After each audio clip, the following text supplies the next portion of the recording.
It don't work. It's not funny when you do it to yourself.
Good evening, everyone. Welcome back to my stream. Thanks for coming back. I appreciate it. I know it's been a while since I've been live with anything other than the Tuesday night or the Friday night streams. So thanks for popping in if you're here. I'm going to try to come back kind of regularly now, now that I have a reason to, really. And now that I'm kind of over the big hump of my depression. So we're going to be doing Red Dead probably every weekday. Or every weeknight, I guess. And then on the weekends, I'm going to be doing Citizen Sleeper. So hopefully Gummy Chainsaw will come on the show. So I'm doing 2 games, so then I can prep future episodes for my show. I really plan on doing Cyberpunk after that. I'm going to really hunker down and actually get it done because I've been wanting to do it for 2 years. And I just have been putting it off, so that's definitely after these 2. So right now we're gonna start with a Red Dead Redemption recap of the first game, because my friend recommended that I do it, because while Red Dead 2 is a prequel, a lot of the events are apparently more impactful if you understand the first game. And the only thing I really understand from the first game is just bits and pieces. So I'm sure I'm just gonna take their advice.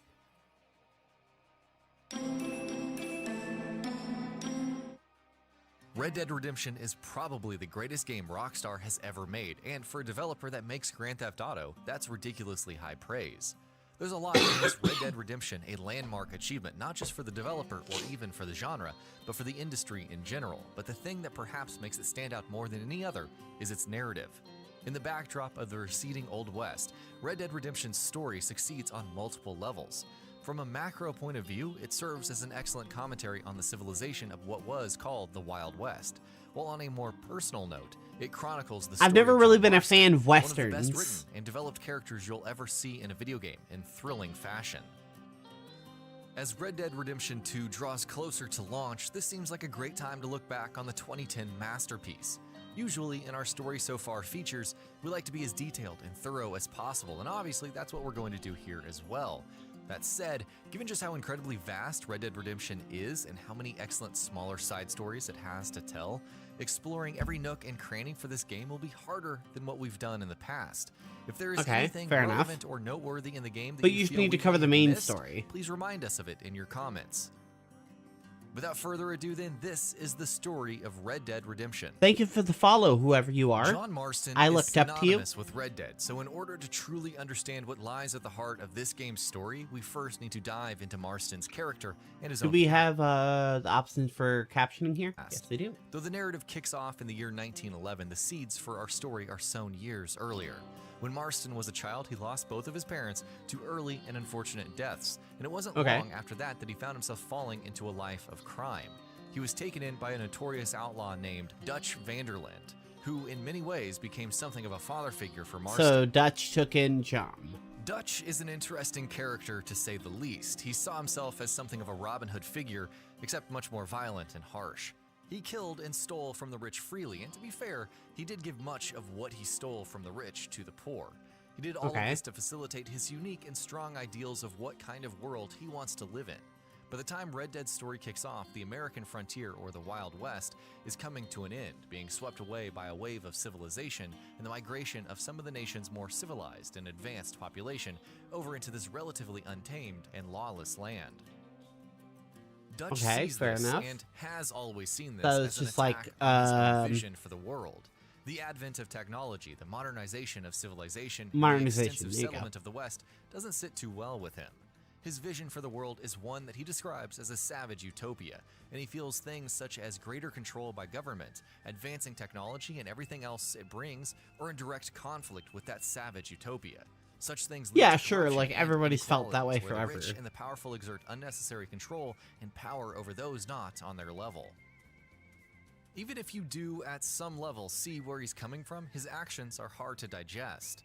Dutch is a man who puts his thoughts into action, which means to uphold his vision for a savage utopia and to fight back against the fading away of the Wild West, he often resorts to cruel and violent measures, making him a dangerous and notorious figure.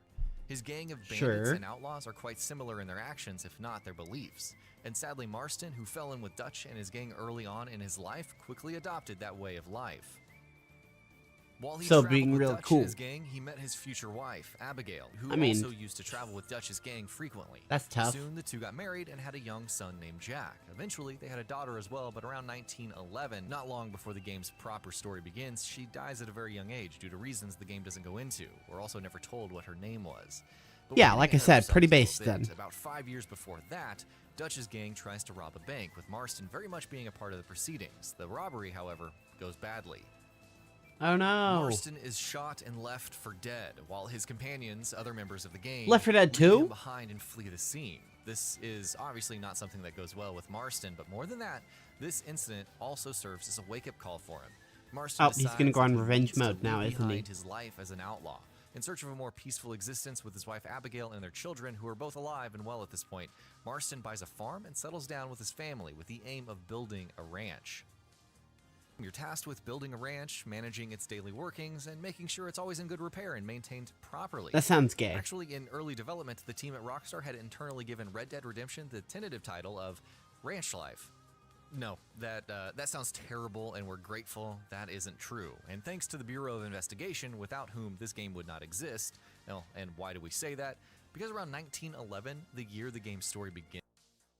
I'm never ever going to play the first game ever. Ever.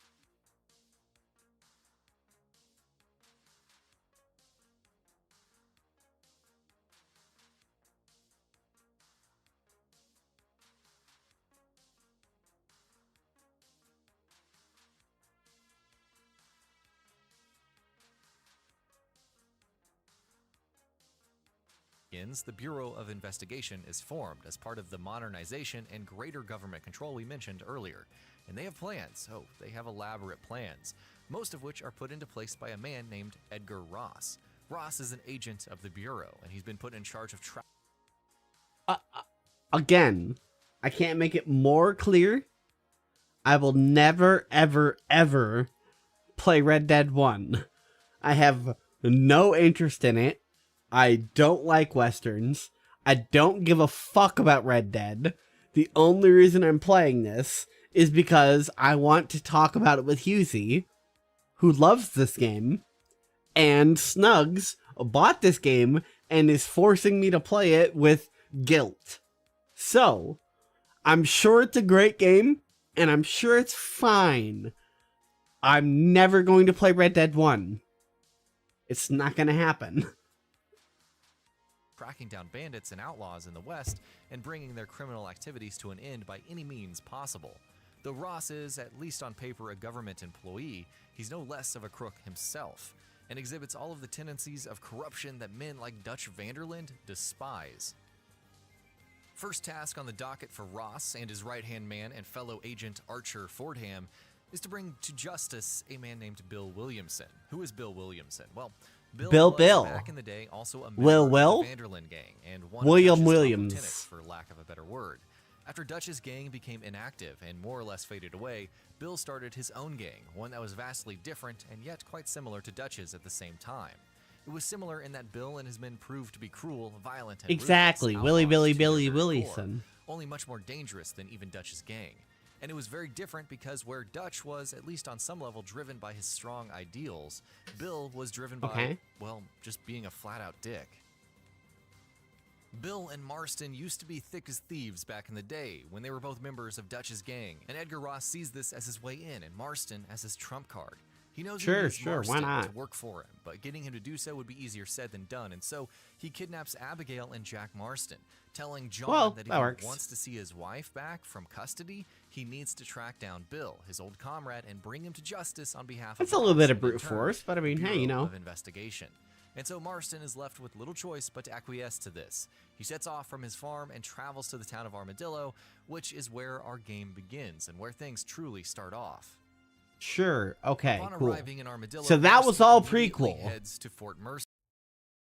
That's been 7 minutes of before the game started.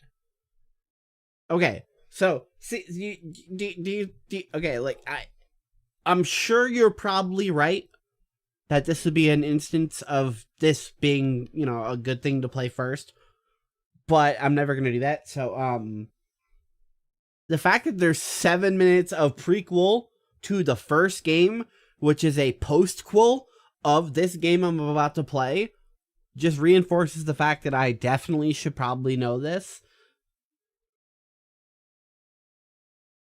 Mercer, which is where... Upon arriving in Armadillo, Marston immediately heads to Fort Mercer, which is where Bill and his gang are holed up. And true to its name, Fort Mercer is pretty much impregnable and heavily defended from the inside. Bill appears on the walls, and Marston tries to talk him into surrendering. But he wouldn't be much of a vile outlaw if he listened to reason, now would he? Things turn nasty and John gets shot in the gut and left Well, that sucks. bleeding on the side of the road. Help arrives not long after in the shape of a woman named Bonnie McFarlane, who's a local... Bonnie McFarlane? Who fucking cares?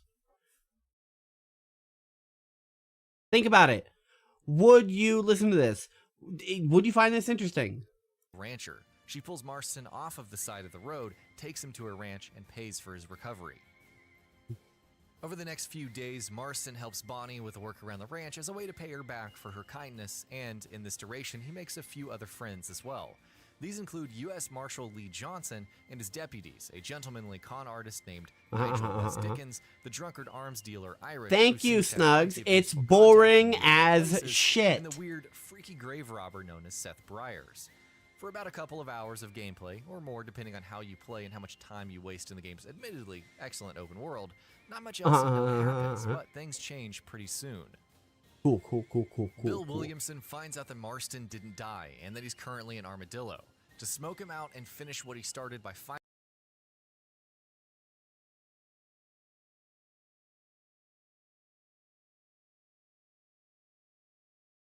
Admittedly, I've never killed anybody, but if I was going to and I had tried to, if I had shot the guy in his, like, this area, I'm pretty sure I didn't kill him. I would go for, like, a headshot, you know, like, and like, make sure he didn't have, like, eyeballs and stuff, you know? I would do something a lot more critical than just shooting him one time with a rifle and being like, haha, idiot. Because, I could rewind it, but it looked like it was a lever action, and he could have just shot again. So, even if that wasn't the case, it's not that hard to just make sure you walk down there and shoot the guy in the forehead. So, that's definitely on Bill Williamson. finally killing him, a posse of Bill's gang members raid the dusty town, where the lives of several people, including Bonnie, are put at immediate risk. With the help of the Marshal and his deputies, Marston kills the outlaws. At this point, he and Marshal Lee Johnson decide to put an end to Bill and his gang for good, and they formulate a strategy for the same, one that doesn't involve an all-out assault on the fort with large numbers, but might prove to be just as effective. Which basically amounts to using the old Trojan horse technique. Nigel drives up a large carriage to Fort Mercer, claiming to sell herbal medicine, and is able to Look at this guy providing, like, real-world science and shit, being like, bullets cost money and gut shots are usually deadly. Yeah, usually. But if this guy is, like, you know, as notorious or whatever, you know, just tell me, I say, fine, you don't want to shoot a second shot? You don't want to shoot a second shot? You have any of your random thugs just go down there and just step on his head a couple of times. You know, like, I mean, there's a couple of things you could do to guarantee that this guy doesn't come and revengeance your ass. drive his coach inside the fort. But as you may have guessed, there's no medicine in the coach. No, inside is Marston armed with a huge Gatling gun. The plan works perfectly, and the criminals inside the fort are mowed down within seconds, with the help of backup from the U.S. Marshal and some of Marston's other newer allies. Though the plan works, I blame the creep off, okay? I blame Carl specifically. Bill's gang, Marston's unable to achieve his true goal, killing Bill Williamson. He discovers that Bill managed to escape the fort and that he had fled across the border to Mexico, where he's seeking the aid of a man named Hughezy. Yeah. John was rescued by chance, and the first 15% of the game is him doing work for the McFarlane family for the $15 he owes them for medical expenses, which, as we all know, was like $150 million. Javier Escuela, who also used to be a member of Dutch's gang along with Marston and Bill.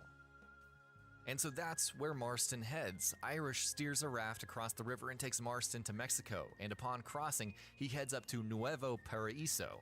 There, Marston meets up with Colonel Augustin. Well, hold on a second.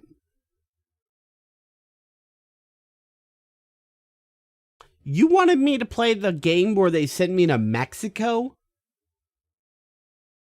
Allende of the Mexican army, who's also the governor of this region. Marston learns that the region is currently caught in the grips of a budding revolution. Rebel leader Abraham Reyes has his revolutionary army up in arms, and Allende and his right-hand man, Captain Vincent de Santa, are fighting to quash it before it can grow larger. Allende seems to know about the whereabouts of both Bill and Escuela, and he tells Marston that he will help him track them down if he helps him bring the rebellion to an end. Marston agrees, but the agreement between the two isn't as much of a formal alliance as it is. Whoa, come over here and solve my rebellion. You're so good at killing. Come kill my rebellion. Interesting characters. One such character is I gotta do everything, don't I? A legendary and veteran gunslinger who teaches Marston some important stuff. More important. Was that Clint Eastwood?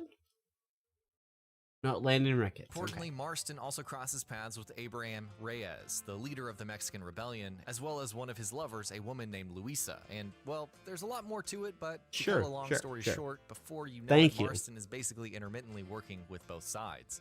Eventually, though, things become less complicated on that front, and De Santa, Allende's henchman, ends up betraying Marston and then attempts to have him killed. Surprising. That doesn't happen, obviously. Marston is rescued by Reyes, and the informal alliance between the two turns into more of a partnership.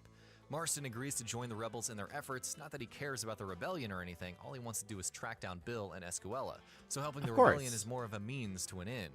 The first thing, of note anyways, he does after joining with Reyes is tracking down Captain De Santa, with every intention of settling the score. He catches up with De Santa pretty soon, beats the shit out of him, and then he kills him.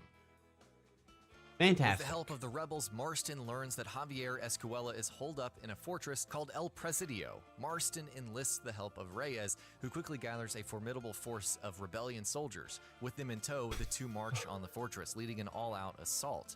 The assault culminates in Marston finally meeting Escuela, who attempts to run but is soon chased down. Escuela begs Marston for his life, offering information on Bill Williamson in exchange for his life. And, as it turns out, Bill has been under the protection of none other than Colonel Allende. Yeah, whoever that At is. this point, the game presents the player with a choice. Marston can either kill Escuela, or he can turn him over to Agent Ross. No matter what he does, though, it doesn't really have much of a bearing on how the story plays out, but it does play into one of the game's central themes. How far is Marston willing to go to earn his redemption? Living the life of an outlaw and doing all the things he did in that time is something that will always be in Marston's past. I don't think it matters, but I think you're right. The same life of senseless violence and crime, but as for himself, just because he made the decision one day to abandon the life of crime and attempt to lead the more peaceful life of a rancher, doesn't mean all of his history was just wiped away. As far as the decision with Escuela goes, it's a fairly small-scale thing, one that subtly enforces Marston's conflict without ever banking on it in a heavy-handed manner. Either way, this internal conflict is something that casts a much deeper shadow over the later events in the game, especially the way it closes, but that's something we'll get into in a bit. For now, let's just stick with the here and now. Things come to a head as Marston, Allende, and the rebel forces rally for an all-out assault on Allende's villa. It is, as you can imagine, a suitably thrilling segment of the game, with dramatic action and thrilling gunfights. Part of what is really cool about playing the first game before 2 is you get to see just how far many of the characters in this recap fell off over the years that went by between games. I imagine. There are multiple casualties on both sides, including Luisa, who, as we mentioned, was one of Reyes' lovers. But the rebels managed to gain the upper hand. Seeing that the skirmish is a lost cause, Allende and Bill Williamson flee from the scene, but of course Marston can't have that. He and Allende give chase, and eventually they catch up, and Marston finally executes both the Colonel and his old friend, Bill Williamson. The Mexican segment of Red Dead Redemption's storyline ends there. Reyes tells Marston that he plans on leading his rebel forces for a large-scale assault on the Mexican capital. And though this is the last time we see him in the game, we do find out right at the very end what became of him. Essentially, there are no good people, or very little of them, in the world of Red Dead Redemption. Reyes becomes consumed by power and turns into a tyrannical leader, turning into the very thing he was fighting against. But that's far into the future, so let's not concern ourselves with that just yet. Ah, good. Okay, Marston cool. obviously has no plans of continuing his alliance with the rebels. His job here is done.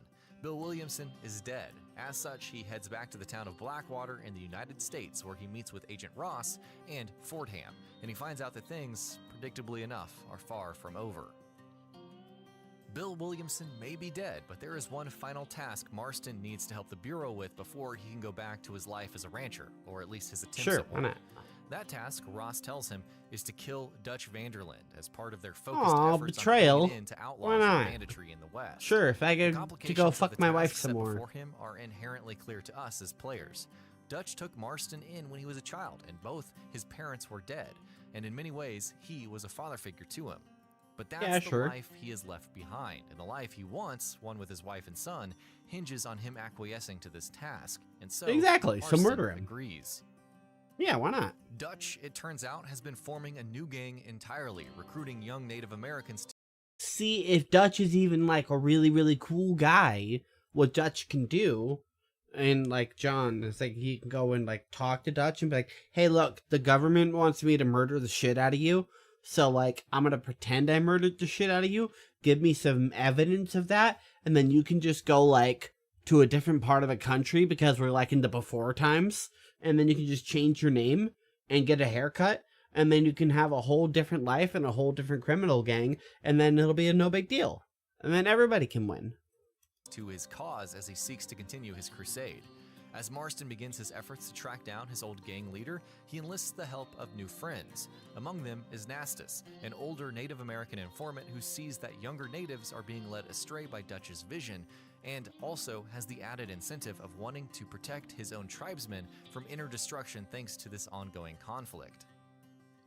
Another person who Marston works with for a while is the bafflingly ignorant and small-minded Harold McDougal. A man whose almost typically East Coast persona is in direct contrast to the surroundings he's currently finding himself in, as a result of being pushed out of his job as a professor at Yale. I like your collection due of to his skulls. addiction to cocaine.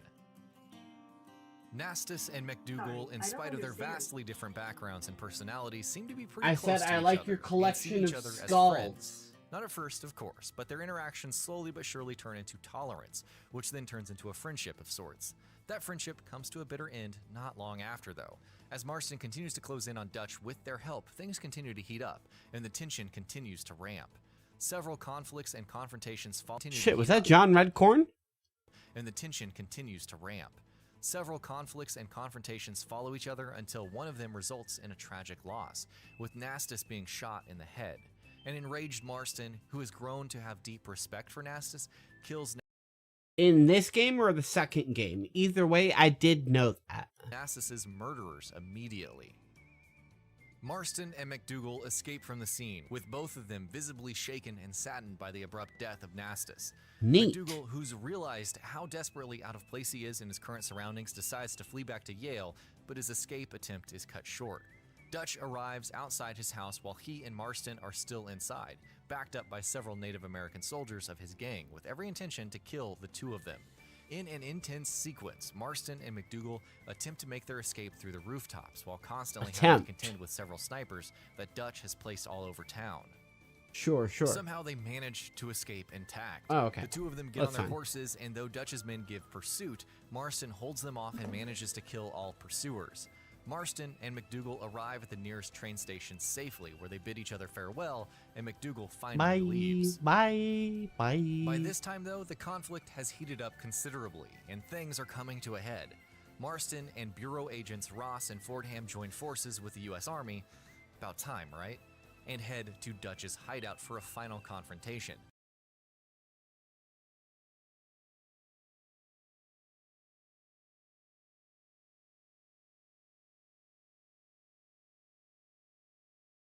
There's dogs barking outside, and I don't know what it's about. So give me one moment. Marston fights his way through Dutch's forces, and eventually the two of them come face to face once again at the top of a cliff, where Dutch stands at the precipice and Marston stands with his gun pointed right at him. As the moment of truth arrives, Dutch realizes that the battle is lost, but he's a man of strong beliefs, and he's not going to let Marston kill him or the government catch him. He says he's realized that there is no place in the world for people like him, and that the world has moved on, and with that, he throws himself off of the cliff. And now John Marston's mission finally comes to an end. Bill Williamson is dead. Dutch Vanderland is dead. The Bureau tells him that he's completed his deal and that he's finally free now, and so is his family.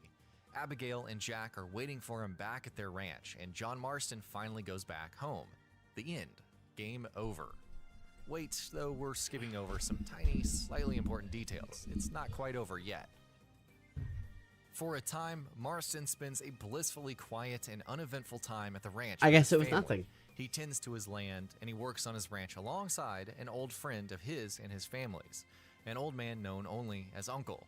While Marston was away Uncle. tracking down Cool. Bill and Dutch, he had left Uncle in charge of his ranch, and after his return, he stays on with the Marston family. In many ways, he's part of the family. Marston also begins reconnecting with his now teenage son, and by all accounts, he lives a normal, mundane life. And it starts looking like the thing he had been after for so long is finally within his reach. But of course, that can't happen. Nope. Red Dead Redemption is a It's game the of many standoff, themes right? and messages, and one of the most prominent of these themes is that your past catches up with you. The Bureau, led by Agent Ross, was hell-bent on eradicating all traces of the biggest criminals of the Old West in order to bring about civilization. And with the likes of Williamson, I do Escamilla, know and this Dutch part, I'm out of pretty the picture, sure. they've achieved that goal. Almost. Because John Marston was also once a notorious criminal outlaw, right up there with his former brothers in arms, and Ross won't rest until he's finished his mission entirely. The agent arrives at the ranch of the Marstons with a formidable posse in tow, a fact that Uncle brings to John's attention, having spotted them from a distance, and John realizes that things don't look good. The odds are heavily stacked against him, as shots are fired from Just both go sides, get your overshields. with the posse getting even closer. Uncle gets shot and dies, and soon Marston sees Oh, only wow. one way to let his wife and son escape unharmed. He tells Abigail and Jack to get on a horse and run, telling them that he will stay behind to create a distraction and will then meet up with them later. Seeing no other option, they say their goodbyes, tell him to be careful, and do as he's asked. All the while, a palpable sense of dread continues to build up, not just within the game, Bye. but within us as players. After his wife and son leave, Marston peeps out from the door of the barn he's in to see right outside the door stands Ross's entire posse, ready with their weapons in hand and primed for combat. Marston takes a deep breath, opens the barn doors, and steps outside. Within seconds, he's mowed down, as dozens upon dozens of people fire countless times at him. Though he manages to take out Yay! a handful of the gunmen, bullets tear through practically every inch of his body. He Marston forgot to stumbles, dodge roll. bloodied and battered, breathes a final painful, rattling breath, and falls to the ground, dead. With his mission complete, Ross turns around silently and walks away with his posse. The game picks back up again 3 years later as Jack Marston, now no longer a teen, stands on a hill overlooking his old family ranch where his father died. In the intervening years, Abigail Marston had passed away as well due to unknown reasons, and both she and Rip John, Mamo. along with Uncle, rest under the ground on a hill overlooking the ranch. Exactly. Jack And you want me to Marston play sees this mission for fucking himself, game. one not of redemption like his father, but rather of revenge. He tracks down Edgar Ross, who as it turns out has now retired, and when Jack confronts him about his father's death, he is predictably dismissive, telling Jack that it was Marston's own fault that he died. He was, after all, an outlaw. Yeah, sure, why Jack not? challenges Ross to a And now it's duel, your fault with that you lightning die. quick reflexes, draws his weapon and guns down the man who killed his father. In a Haha, quiet, ragdolled. somber moment, he looks down at his weapon. The implication here is clear and heartbreaking. Jack is dangerously close to falling into exactly the sort of life John fought so hard to keep him away from. Jack holsters his weapon, turns around, and walks away. And that is the story of Red Dead Redemption, from start to finish, for real this time. Red Dead Redemption 2 arrives not long from now. The wait for this highly anticipated game is almost over, and the excitement surrounding its launch is through the roof. Red Dead Redemption 2 will See, take look at those place in the year graphics. They look 1899, so much more than a better. decade before the 2010 title, and will serve as a prequel to it. As its protagonist, it will feature Arthur Morgan, who was also part of Dutch's gang and was quite high in the ranks. Figures such as Dutch, Uncle, and of course Marston himself will all be appearing in the game. What's interesting is that Arthur Morgan is being described by Rockstar as a pretty high-ranking member of Dutch's gang, and yet his name was never even mentioned once in the entirety of Red Dead Redemption. And for people who paid a bunch of money for the computer. How his story plays out, since we really know nothing about him other than the fact that he's a very different man from Marston. And who knows, maybe we're not done playing as John Marston yet either. One can always hope. And that about does it for this video. If you enjoyed what you watched and want to see more from Gaming Bolt, you can always hit that subscribe button and turn on the bell icon next to it. You what now?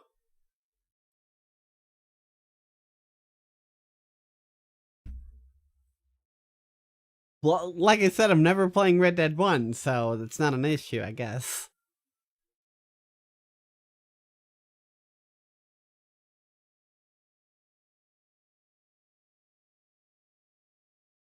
Okay,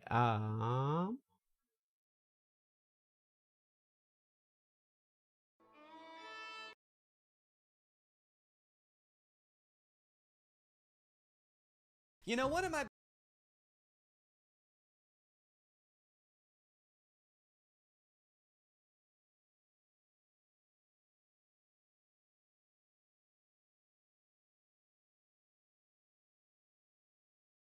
Red Dead 2 is actually the third game.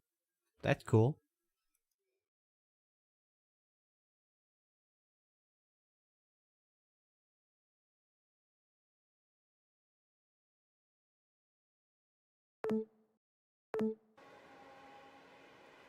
Okie dokie. Let's get started.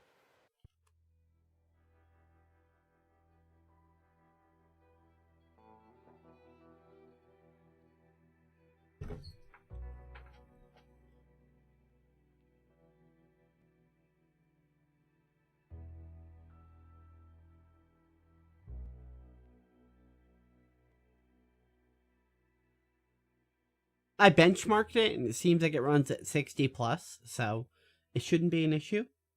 But thanks for the tip.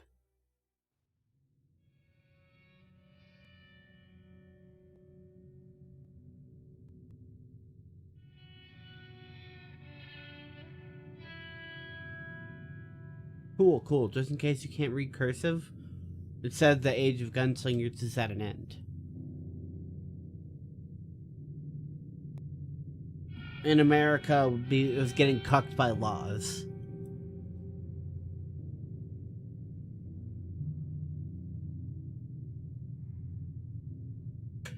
And the West is dead.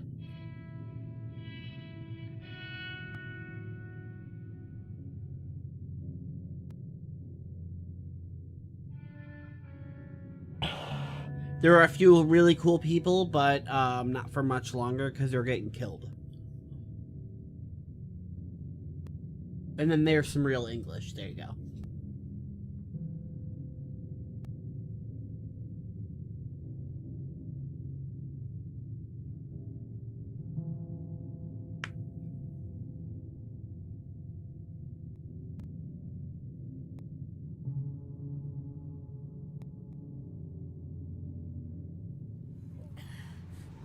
Wow, cringe.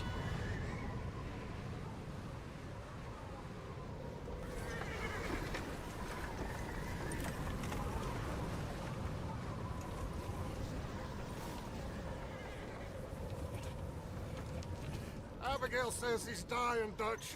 We'll have to stop someplace.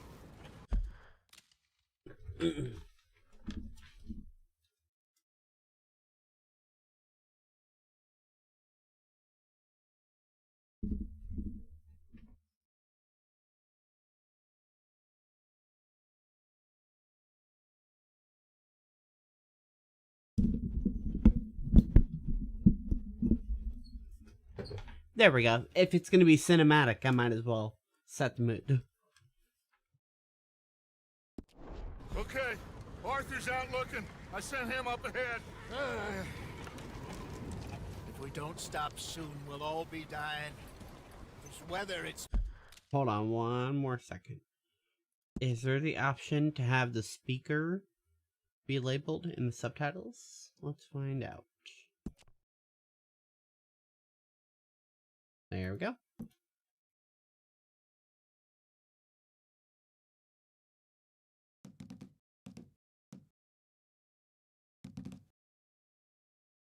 Cool. I thought I had all the settings already set up except for the controls, but May. there we go. I'm just hoping the law got as lost as we did.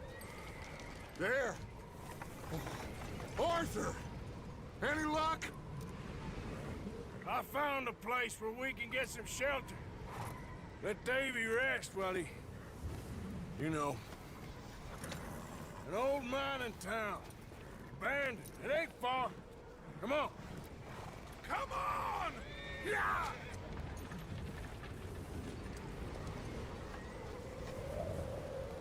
If that's in engine, whew, that looks fantastic. If that was pre-rendered, still looks great.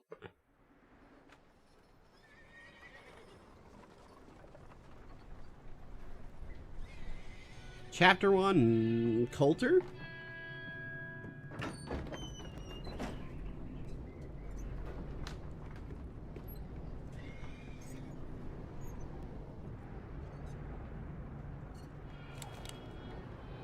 Bring him in here!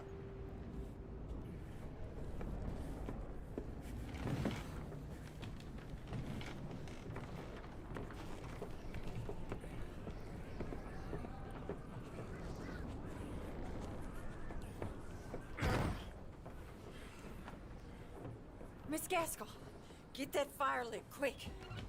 Miss Jones, bring in whatever blankets we have.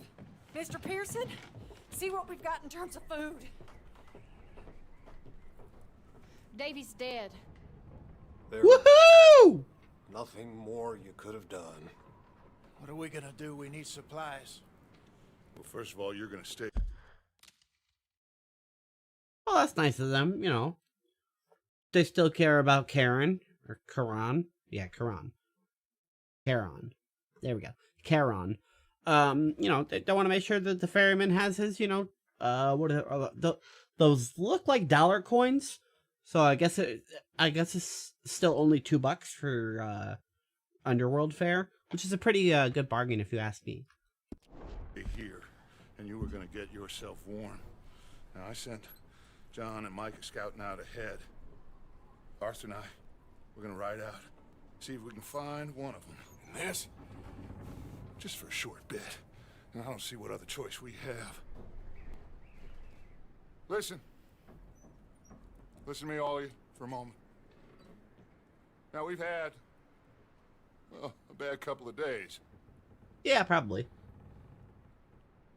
I loved Davy, Jenny, Sean, Mac. They may be okay. We don't know. But we lost some folks. And it's fine, because I didn't love those ones particularly anyway. Now, if I could throw myself in the ground in their stead, I'd do it. Gladly. But we're gonna ride out, and we're gonna find some food. Everybody, we're safe now.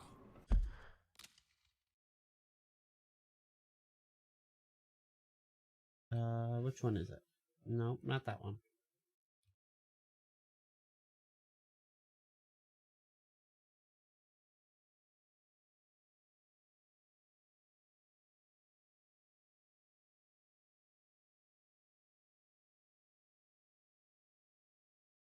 I guess it doesn't matter. Never mind. There ain't nobody following us through a storm like this one. And by the time they get here, well, we're gonna be long gone.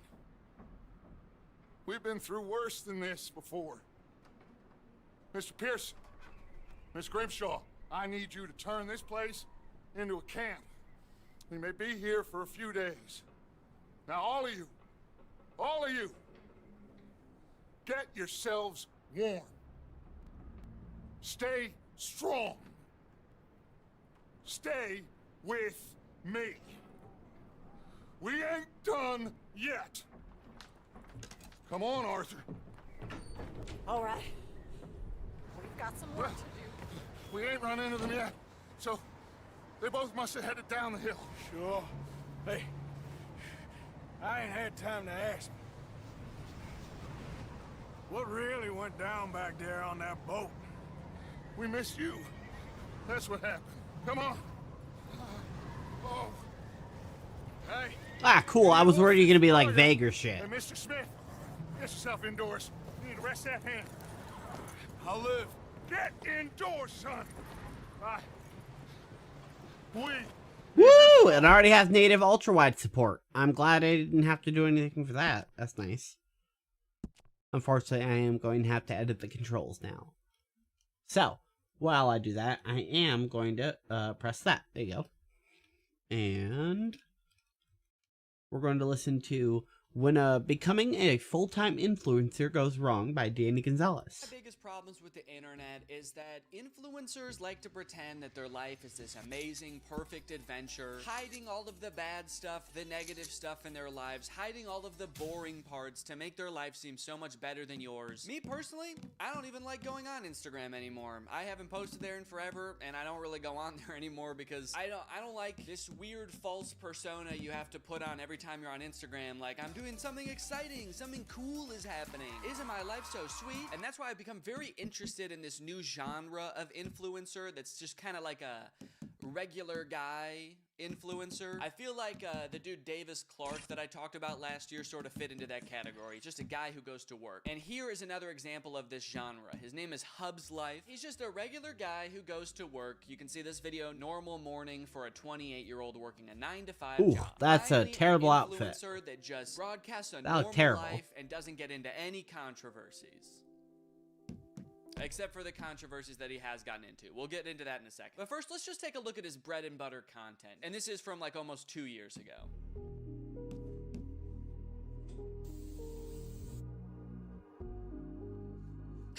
That is a weird ass shirt. Routine. I spray my hair with hairspray. I comb my eyebrows. Actually, is that a normal thing to do? I don't really do that. If one's astray, I'll kind of put it back in place, but I don't comb. Okay.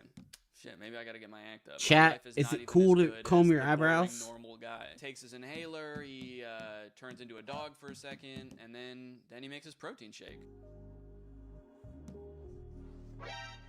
I like that the vibe of this is kind of like, look, you don't need to have this crazy exciting life to, you know, have a fulfilling life. You can just be a normal dude who goes to work. Social media is lying to you. I'm happy. And then he lowers his laptop into his backpack so slowly and sadly. Also, you didn't have to add the sad music. After 40, you have to comb your eyebrows? Listen to this music he added. Numb. My head is empty. I love my life. Okay, so anyway, let's see. He goes off to work, puts out his trash, and he goes to work. So I appreciate it. It's a pretty normal morning routine. It might even be more structured than my morning routine. Honestly, I feel like he tried to make me feel good about having a normal routine, but he actually did still make me feel like shit a little bit. He seems to have his life together. I have a beard brush that I use on them if they're out of line. Okay, so we have two people that say yes, you gotta comb your eyebrows. So I mean, there is a market for this kind of content. I think it seems like people really appreciate it. This is exactly my life, except I live with my parents, don't have a job or a car, but I do have a blue polo shirt. Yeah, this is exactly my life too. I'm a multi-millionaire woman who lives in the Philippines who's retired, but I do have the same inhaler. Yeah, normalize the norm. Haha, that is actually very true. On social media, people seem to think working a 9-to-5 is crazy. For real, still can live a happy, good life with a normal 9-to-5 job. Okay, here's another life after college as a 28-year-old with a normal job. This one has even more likes, 700,000. So I guess that's like his signature thing, is just lowering his laptop into his backpack super slowly. I'm gonna start doing that every time I leave the house to show my He's a wife and backpack child type how of happy guy. I am and how excited I am to go to work. I'm gonna be like, all right, honey, off I go for the day.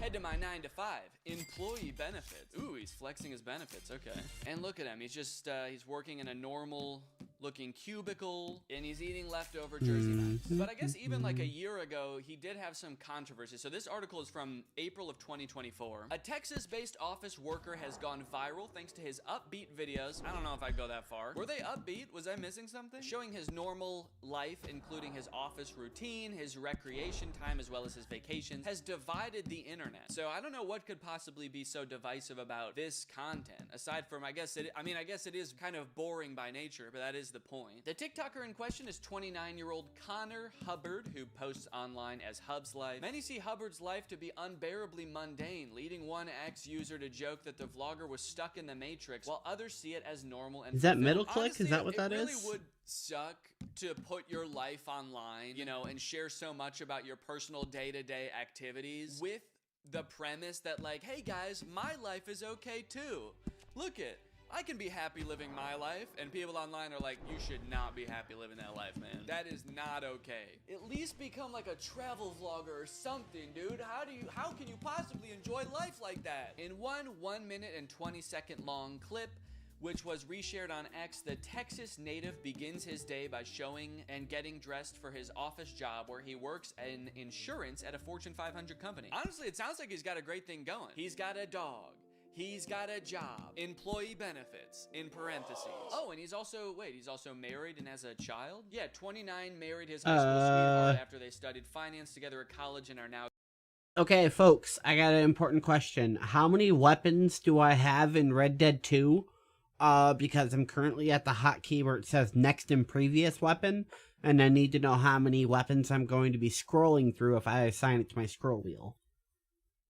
Expecting their first baby. Honestly, right now I'm on his side. I think it's crazy to look at someone who lives a very normal life. Like, you know, this is probably how your parents lived. This is how my parents live. Everybody just gets a job, and then you can do fun stuff on the side. I guess, like, he is only showing his job and, like, walking his dog, and so it makes it seem like that's all he does. I'm sure he does other fun stuff. Maybe that's the issue. He's got to bust the camera out sometimes when he's actually having a good time. But look, I mean, for better or worse, this is kind of what life is, you know? You get a job, and then you work, stressful. and you try to find enjoyment out of it. Looks like he's getting some enjoyment out of it. I mean, look at that face. In another recent video, Hubbard is shown on vacation in Turks and Caicos Island with his pregnant wife and high school sweetheart, Maddie Swearingen, on their baby moon. Okay, that's sick. It's going on a vacation to... You can carry, what number is that? So it's 2, 4 weapons?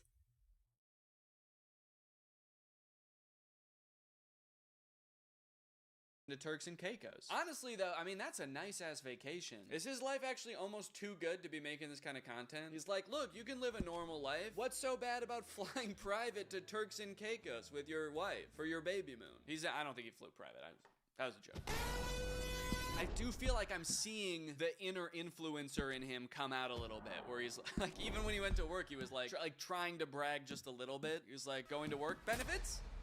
Okay, so I think here is where a whole new controversy starts to develop. So this is in March of last year, and we're starting to get the undercurrents of something. So change. 6? When you build a following big enough to leave your 9 to 5, but your content revolves around the 9 to 5, so you can't quit your job. Wait, I thought that you stayed at your job because you can still live a happy, fulfilled Is there a life weapon with wheel the button? job. Let me find and now out. You're acting like all your fans are holding you hostage in this job. You guys, you can be happy, perfectly happy, working this normal job. And if you guys weren't all looking, I would quit right now and spend the rest of my life in the Cayman Islands with my wife. Would you quit your job to do social media full time? I get this question all the time. The answer, no.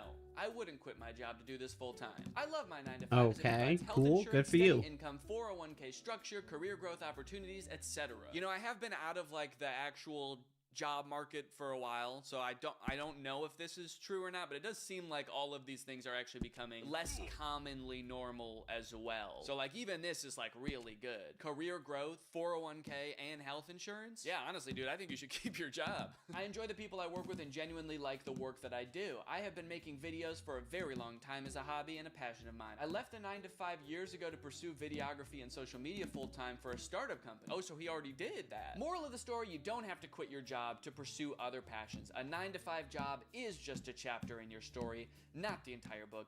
Use the 9-to-5 to finance the life you truly want to live. Look, I mean, I think that there's both sides to this coin. Alright? Obviously, most people, if they could quit a mundane job to work in the field of their passion, I think a lot of people would do that. I think probably most people would do that. Like, if you're making the same amount of money or more. Weapon wheel is tab. Okay, cool. Opportunity. But also, if that's not an option, like if that never happens for you, I don't think you're wasting your life working a regular job. You know, you gotta make money somehow. And I don't think like having a mindset that you're wasting your life working this job is a good mindset to have. Yeah, I just got to that hotkey just as you sent that. So honestly, I can see he's in a tricky spot here because I am getting the vibe here that he would. I think he's lying when he's saying that he doesn't want to leave his 9-to-5. The whole thing here says when you build a following big enough to leave your 9-to-5, but your content revolves around your 9-to-5, so you can't quit your job. He's saying the reason he's not is because of his following, not because of the risk or whatever else. At any rate, I'm getting the sense that something is about to shift. Something's about to happen. So this was March 12th of 2024. Well, you're probably right Let's about flash that. forward to February 10th of this year. Stop scrolling. Uh-oh. You won't want to skip this one. I've been doing a 9-to-5 and a 5-to-9 every single day. Work 9-to-5. Wow. Dad. What a guy. 5-to-9. Content creator 24/7. Hold on, that's not the appropriate time allocation at all. Shouldn't you be a dad 24/7? He's like, I work 9-to-5. I'm a dad from 5 to 9. Late at night, early in the morning. That kid is not mine. I don't know who that kid is. And then all the while he's hanging out with this kid, he's a content creator. He's thinking, where's the content coming from? His whole shtick is not being a regular content creator, but you know what you're starting to sound like? A regular content creator. I filmed, edited, and posted a video every day for the last 700 days. Honestly, pretty solid grind. I gotta respect that. So I've made a decision. I'm going to kill. Okay, I think we're almost good here. Wait, holy shit! This is Luigi. Oh my god. No, what is he gonna do? For a new kind of 9-to-5. Welcome to Chapter 2. Okay, so a little bit vague about what Chapter 2 is, but from this video, it does seem like he got a new job. I mean, he walked into an office building and went into a different cubicle. Alright, let's see what people think about this. Congrats, brother. Congrats, Hubs. Each chapter gets better. So proud of you, brother. Here for it, to say the least. Okay, I think we're good. So he's being a little bit coy in this video, a little bit vague. Let's see if the next video, he's gonna tell us what he's actually doing now. My last day at my 9-to-5. Whatever he does next, I hope it puts a little more pep in. What else does he have in that big pocket in his backpack? He doesn't worry about scratching his laptop because he doesn't have it in its own designated case. Is it nothing? Is it stuffed animals because he's an emotional 4-year-old? In his step. What if the next video, working his new kind of 9-to-5, he like slams his laptop into his backpack. Time to go to work. Yeah, I was sad the whole time. I lied. I fucking lied. Yep, you read that right. Today marks the end of an era. I've been struggling for a while now. Imagine working a full-time job, filming the full-time job, and also being a dad for 4 hours. And becoming a new dad on top of that. Okay, I'm joking around about the dad thing just because he said that he's only a dad for 4 hours. It is tough becoming a new dad, all right? Respect. Hub's Life, if you're watching this, I have a 1-year-old.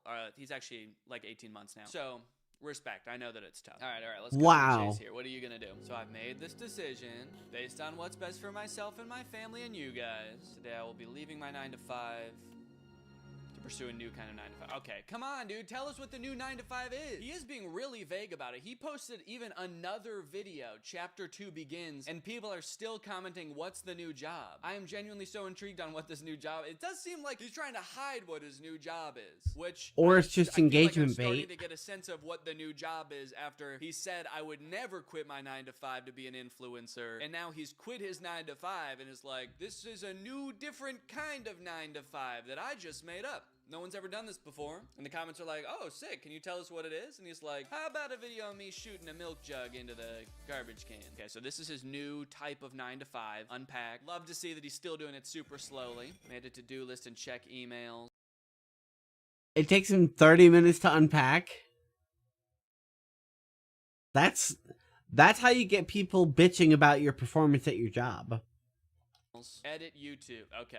Edit YouTube day in the life. Lunch. Okay, so I think it's pretty clear from this video. He was editing during the work day. I think it's pretty clear he quit his job to be an influencer, right? So let's see. People responding under this. What's the new job? Editing his own videos in a WeWork space. So he's like renting an office cubicle. That way he has his own space to do his influencer type of work. And honestly, like I said, I think that he put himself in a very tricky situation. I don't think that there's anything wrong with having a passion and then, you know, once the passion starts to pay the bills, pursuing that full time. Is there a bit of cognitive dissonance there? Being like, look, the regular 9-to-5 life, normal 9-to-5 life is fine and you can live a fulfilling life, and then quitting that to go pursue being an influencer? Yeah, there is. But I also think, like, you know, it's one...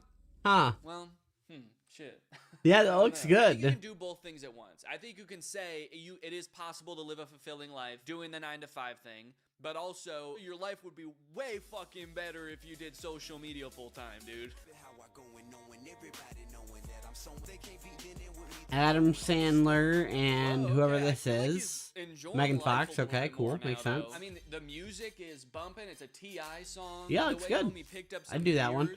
And used a this looks terrible. The reason that I mean, this one could be good. This is because some of his shorts were coming up in my YouTube feed, and I was seeing that he was commenting back to people. So I started to see these a couple weeks. All right, and we're just gonna cut the video short there, and we're gonna get started here on Red Dead.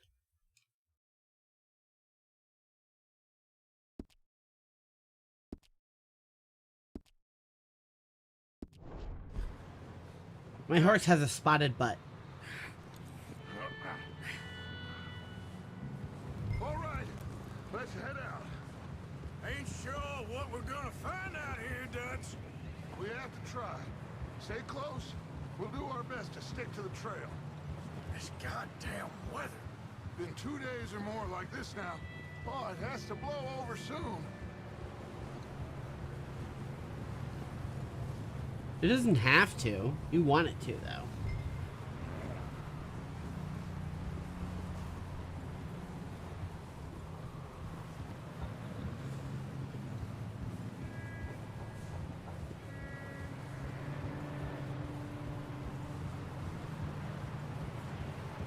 Bridge coming up. Take it easy.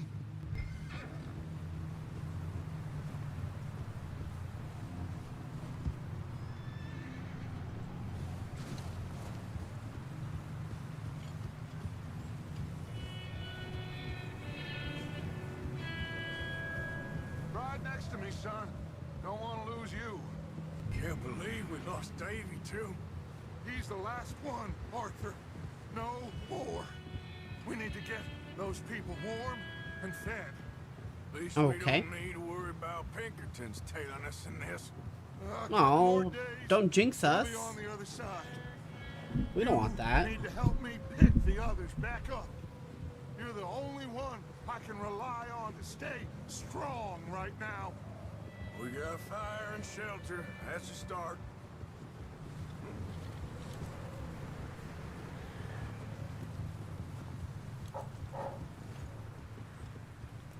And what about the money? Please tell me you at least got the money before it all went to hell on that boat. We did. It's stashed with the rest of the money. Awesome, good. You got cash. I think I see something up the path.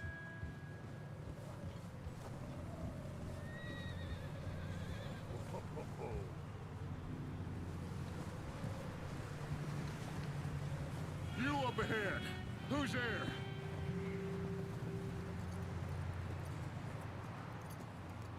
Micah.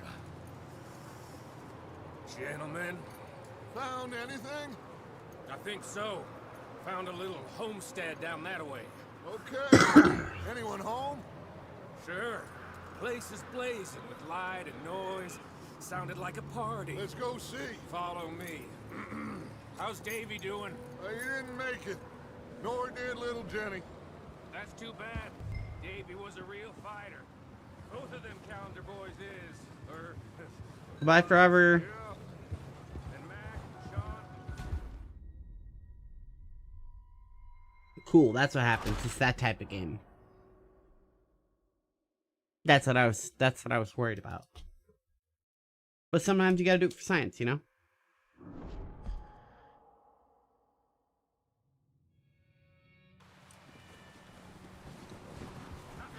I'm glad you're all right, Micah. Always. Ask him if he's seen John. Hey, have you seen John, Micah? Didn't see much of anything once this storm came in. He hasn't seen him. He'll be fine. Things always turn out right for that boy. I hope Mac and Sean are still out there somewhere, too. Move up I got there. desynchronized from the Animus. That's what happened.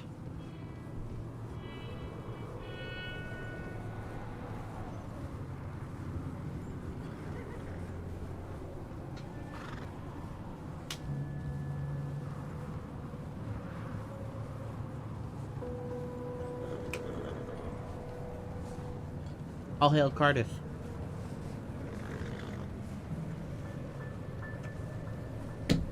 Hey, why don't you go kill yourself? That'd be pretty cool.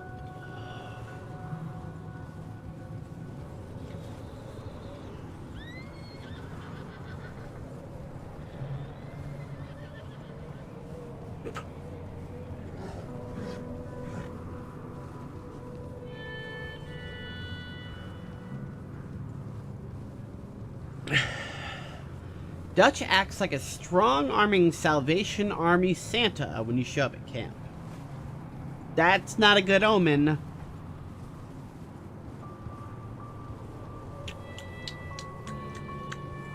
Okay,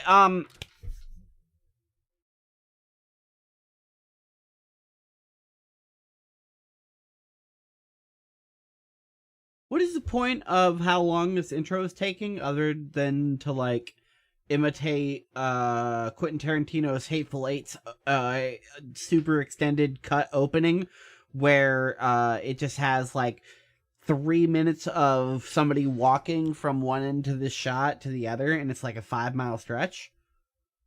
So, like, you know, like what the fuck is the point of how long this walk is taking? No, this is not how Rockstar games are. I mean, maybe. I mean, but at least in GTA, first of all, in GTA, you have a radio. Second of all, you can shoot and do whatever you want while you're driving along, and it doesn't desynchronize you from the mission. And third of all, GTA, you have a car. You're not just walking in the snow with a horse. So, like, I'm just saying, you know, that this type of attitude right here is why people defend Bethesda games. Well, I mean, what do you expect? It's a Bethesda game. I expect it to be good because Bethesda has a bajillion, million, trillion monies, and now they're funded by Microsoft. Why the fuck is Starfield garbage?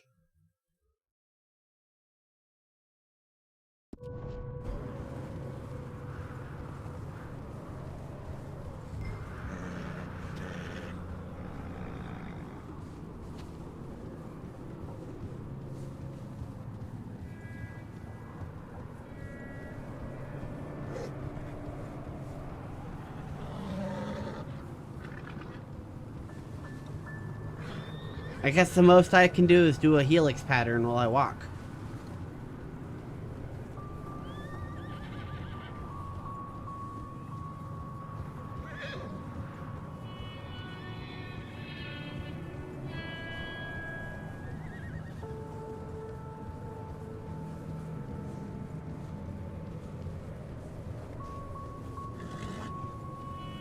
GTA 5 is just like this. Okay, I would agree with you, except GTA 5 is deliberately timed, like conversation length is timed how long it should normally take you to drive from one location to the other, minus gunfights and stuff like that.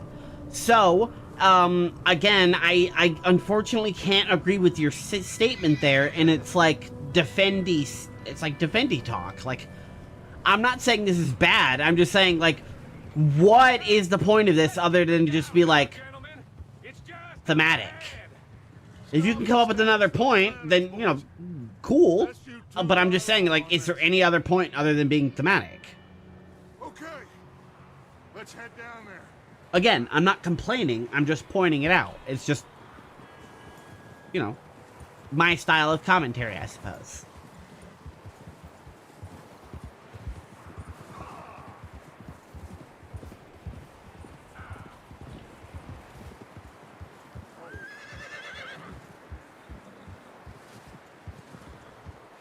Yes, but there wasn't a conversation that whole time. That was my point. Nobody was talking. Everybody was it was just silent. It was just silent walking. Maybe I'm being overly bitter, sure, but I'm just saying.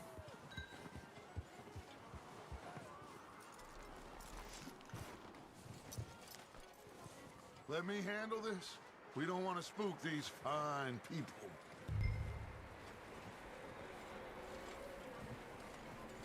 I like the snow physics, though. Having fun in there. You two, get yourself out of sight. One lonely man is a lot less intimidating than three nasty-looking degenerates. Micah, hide behind that wagon. Arthur, you take that old shed on the left and stay low, both of them. Who's left? I'm very dizzy now after walking in circles.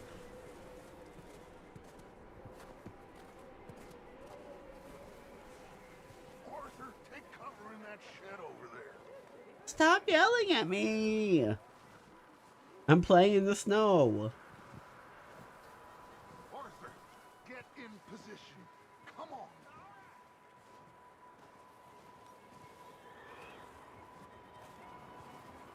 It's very impressive. What are you doing? I said get out of sight. Exactly, you get it. Are you talking about that thing right there?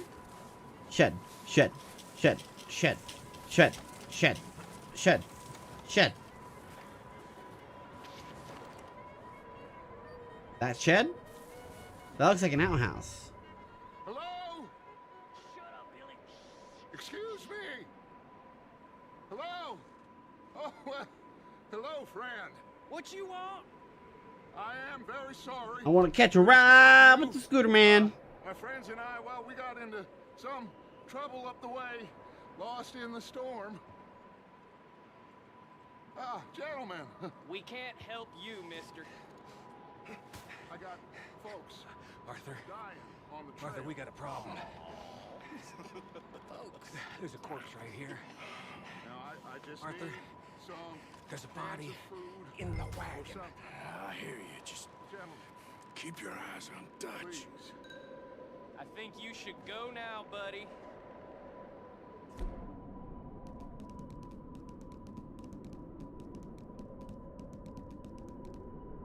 Can I throw a knife a million miles? Probably not. I will shoot. Now, friend, I ain't asking for much. Please, I am kind of desperate. Hey, I don't believe it. Ow.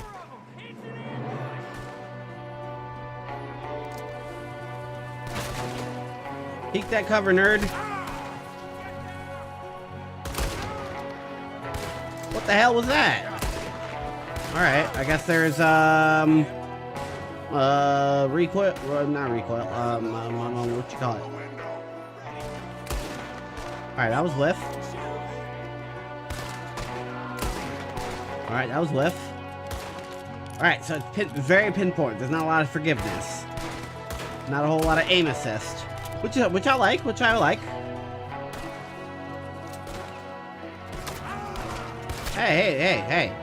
Hey, leave me alone, I'm tutorialing.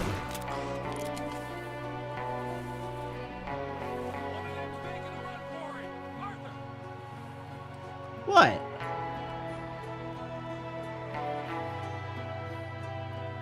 Why don't you do it?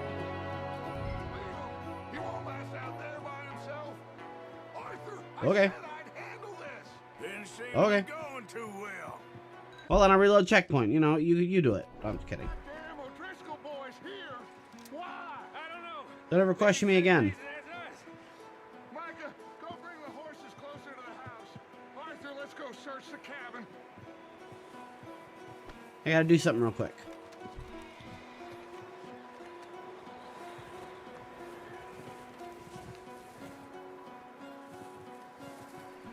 Come on, Arthur. Told you I was busy.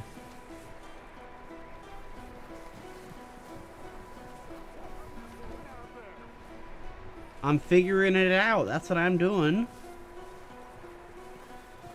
This is one of those type of games that the NPC yells at you every 2 seconds whenever you're doing stuff, huh? I see that. Smells like a party in here. Turn the place upside down. Grab as many supplies as you can. We need the essentials. Food, I like supplies.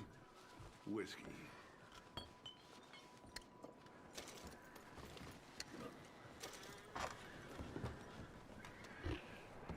Okay, good advice, thanks.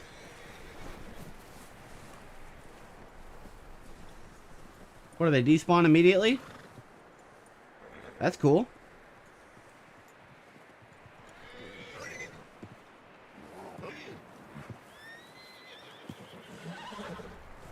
What are they, like werewolves out here? Do they steal the corpses?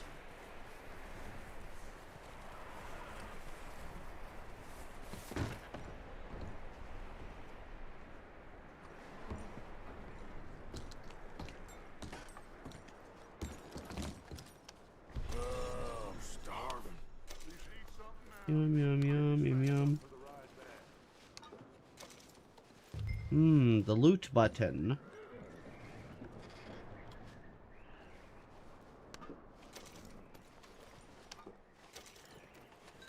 The corpse is rotten. Yeah, I mean, I figured that, but that, I mean, I literally walked around the building, walked inside, walked outside, and they were gone.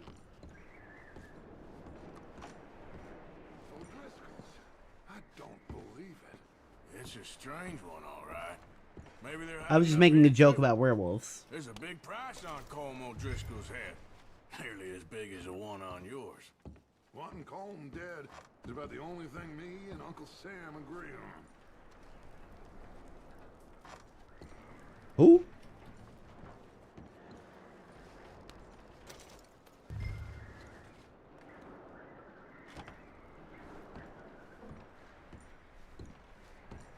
More like Uncle Ham. The place is dry and warm. We could maybe move the women and Jack down here. Maybe. We'll see how they are when we get back. I don't really want us to split up. Okay. Well, why don't we all move here then?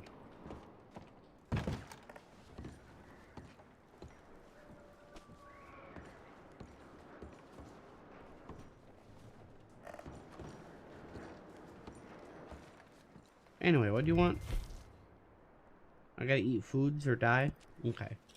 Keep searching while I pack these on the horses. Hey, that was rude.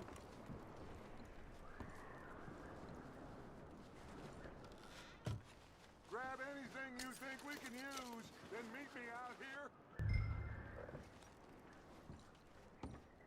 I mean, I'm pretty sure I searched everything.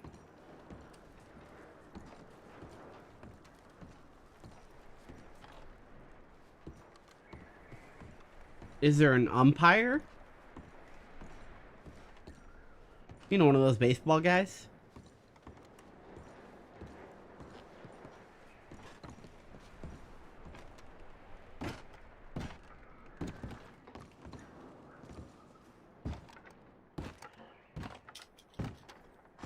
Micah, Arthur, keep looking for stuff. Arthur, go see if there's anything in that barn. Micah, Okay. you search the cabin, see what we missed. Sure.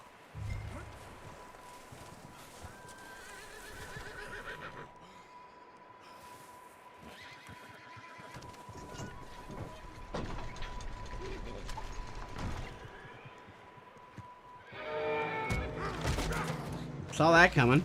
Bastard shot my cousin! Well, he started it. I'm gonna break your neck! Leave me alone. This guy Leave me alone. just jumped me. Oh, did he now? Yeah, shoot him. Yeah, shoot him. Shoot him in the head. Shoot him. Shoot him. Shoot him. Okay, you're like that type of guy, huh? You're just gonna watch this guy beat the shit out of me? You're just gonna watch this? You're enjoying this, aren't you, Dutch? Dutch, please. Not in front of the horses. Please. This is inhumane. Fine. I don't want to die.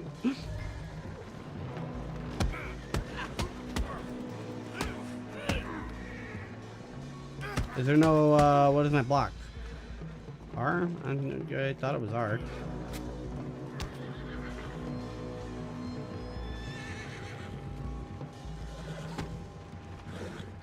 Okay, it is cool.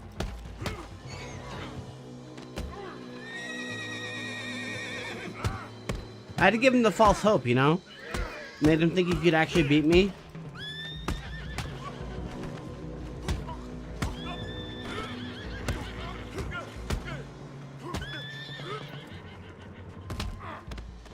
Sneaky little bastard. Should I kill him? No. Not yet. Find out what they're doing here and where Colm is. Oh, this son of a bitch will talk. Oh. Bastards. Hey.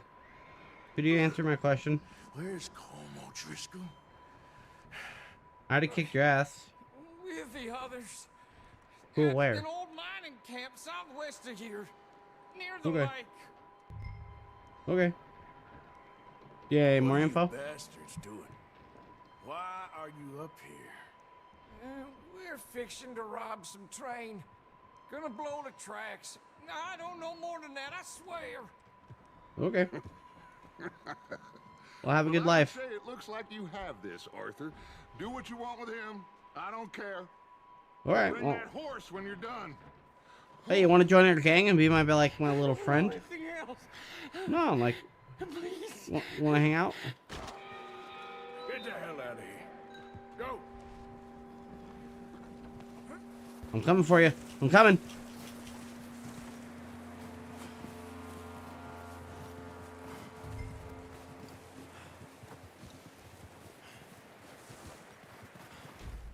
Oh.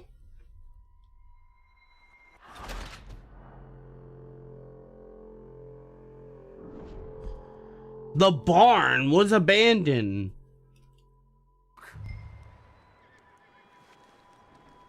What? I gotta do this again? Oh. Where's Colm O'Driscoll? With the others. At an old mining camp southwest of here. Near the lake. What are you bastards doing? Where's my gun? Do you see my gun? I don't see my gun. We're fixing to rob some Is it under? train. Is it right there? Gonna blow the tracks. I don't know. No, more it than looks that, like a I shoe. swear. Well, I would say it looks like you have this, Arthur. Do what you want with him. I don't care. But bring that horse when you're done.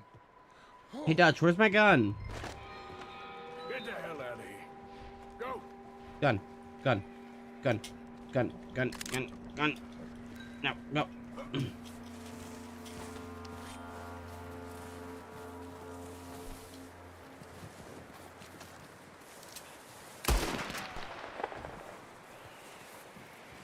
Did I get him?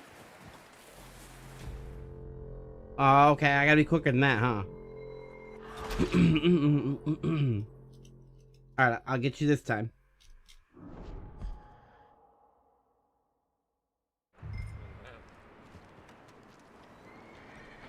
Wait, what happened? What? What? Well, that's not cool. He got video gamed.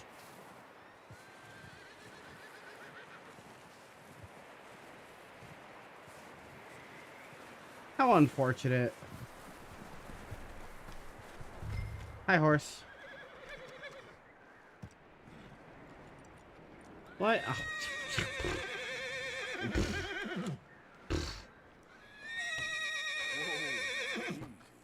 Hey, you wanna be my best friend? Easy. You're okay. Take it easy there.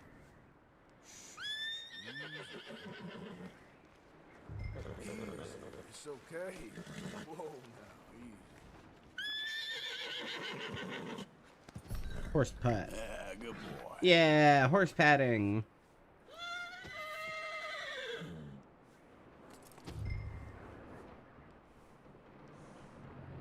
I could outrun a centaur. Well, I don't know if I can outrun a regular horse, though.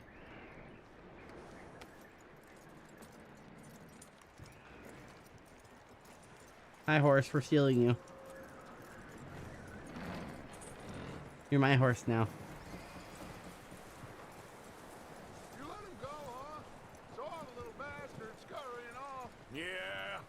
Figured he won't get far in this anyway. That looks like a decent horse. You should keep him. Get that horse hitched. Don't want him bolting.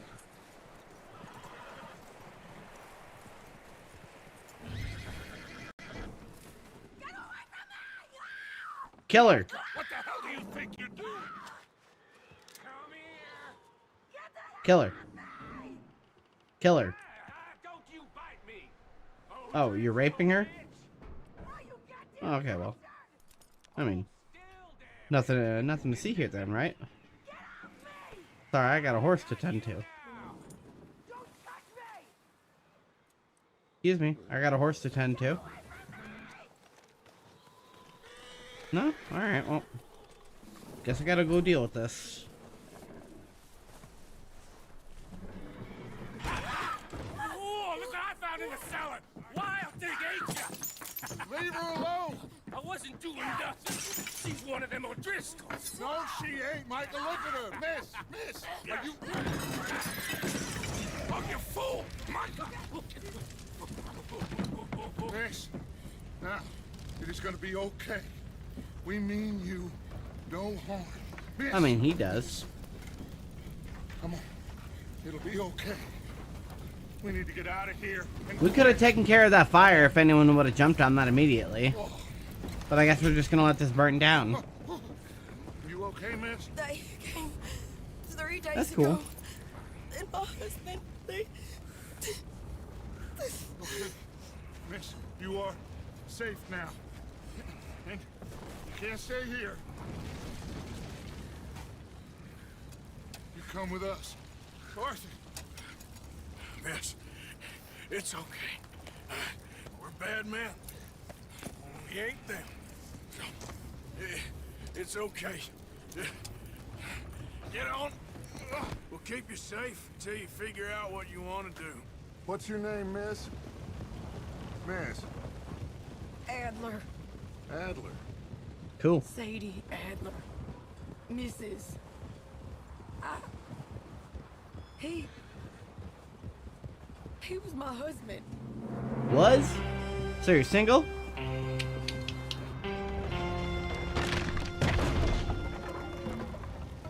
Alright.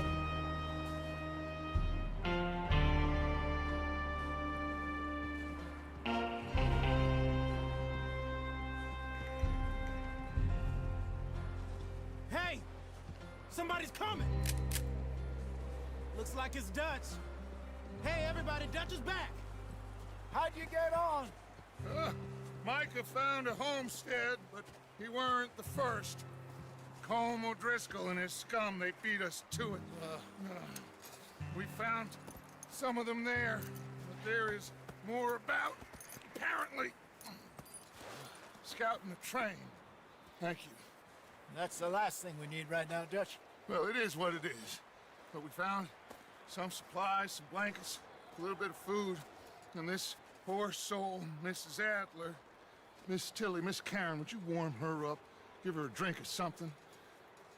And Mrs. Adler, it's gonna be okay. You're safe now. They turned her Ish. into a widow. Animals. I need some rest. Safe-ish. I haven't slept in 3 days. You're over here. Miss O'Shea will show you the way. Mr. Morgan, we put you in a room over here. Thank you, Miss Grimshaw. Mr. Bell, you're with the fellas over there. What?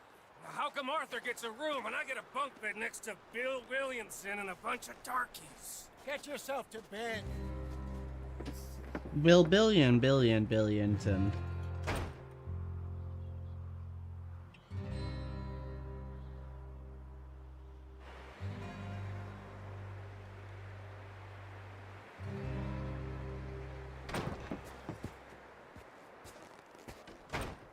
He ain't been seen in days.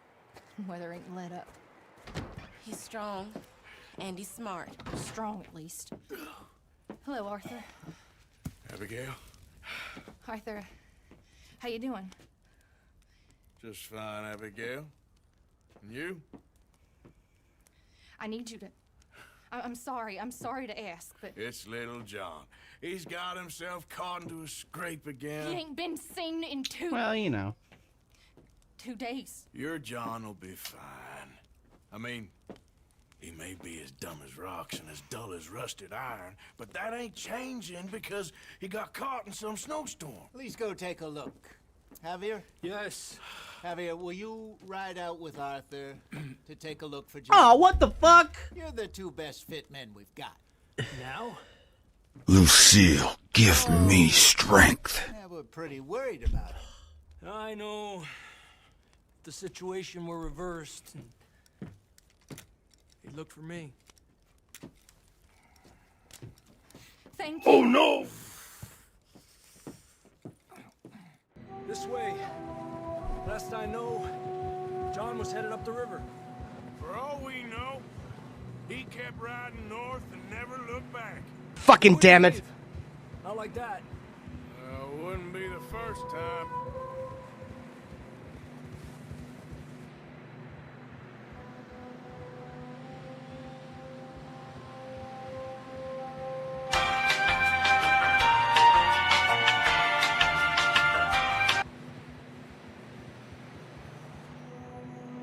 At least I don't have to do this walking.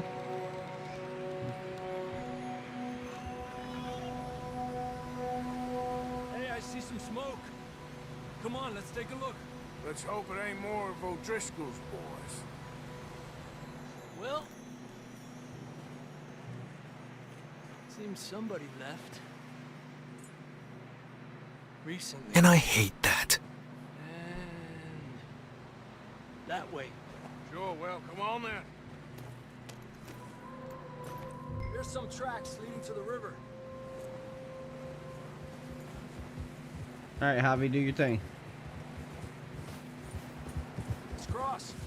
Go. See, Go. continue up that way. Go fast mode. You think it's John? You tell me. These are horse tracks. Your horse for will sure, die but if your horse goes into die anyone. mode. Okay, cool. Let's just see where they lead. So, you were there, Javier. What Oh, really my happened horseman on that mana. boat? We had the money, it seemed fine. Then suddenly they were everywhere. Bounty hunters? No, Pinkertons. It was crazy. Raining bullets. Well, that sounds dangerous. Take it slow. Big ravine here. Slow? Gotcha. Dutch killed a girl in The same speed we've a been. bad way. But it was a bad situation.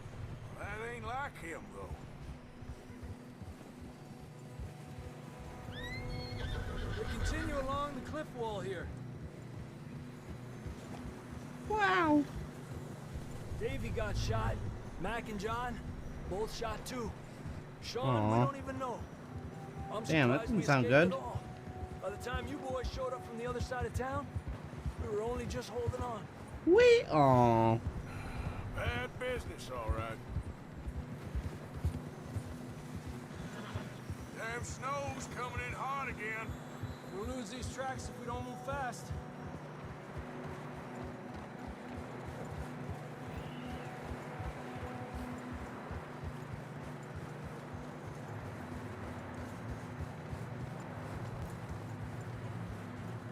Hey! Oh. What? Careful, it's getting narrow here.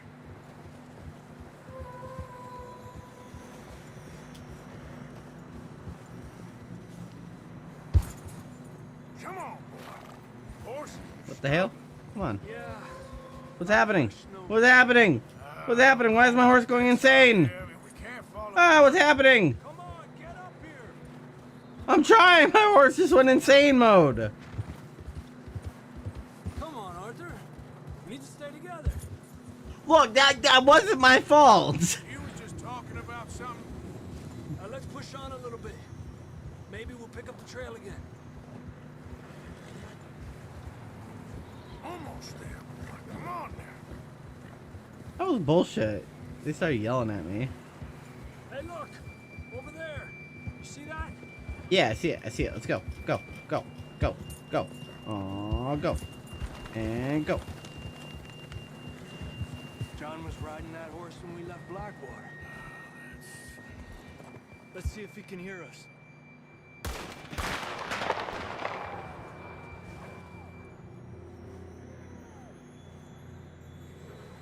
Come on, up there.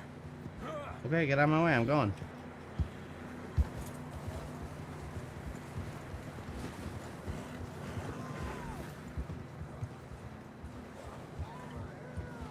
He's coming from up ahead somewhere. I don't think we can go much further on the horses. We'll have to walk from here. I'd grab that shotgun from your horse. Who knows what's up ahead? What now? You can carry one sidearm at a time. Getting that gun then? I don't know, am I?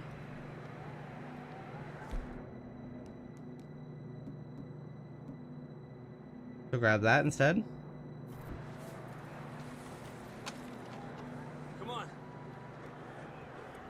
What, I ain't got no hip holster? Oh, I only got one hip holster and it's shotgun sized as well. You're gonna have to move a bit faster. Hey buddy, tell you what. Give me a second to enjoy the game and like learn the game and shit, please. That'd be pretty fucking sweet.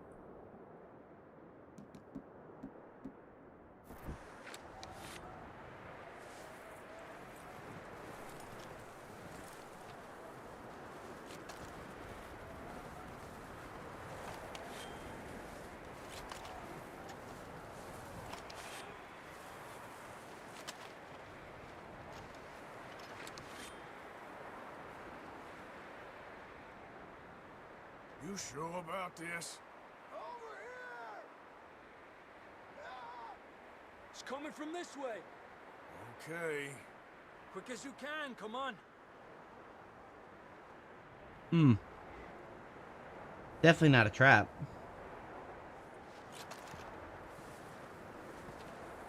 You go first.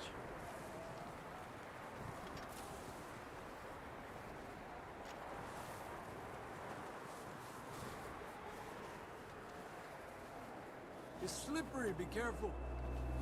So crouch. Yeah, that we're high up here. You're telling me.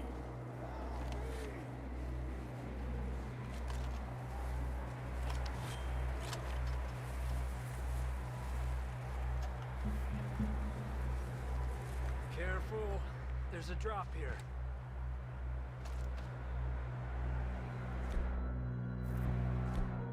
Come on, Arthur.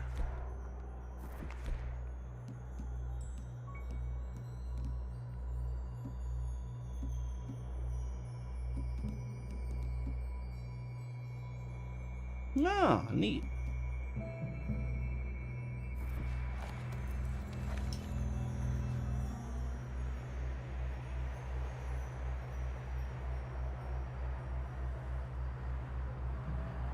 You okay back there?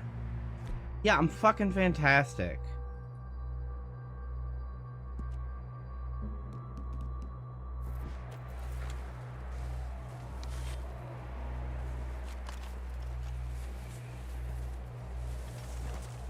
Careful here.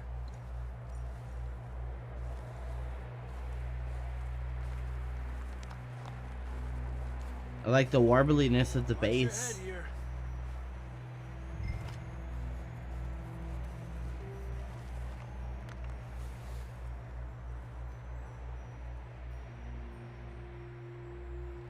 Let's keep moving. Okay, good now.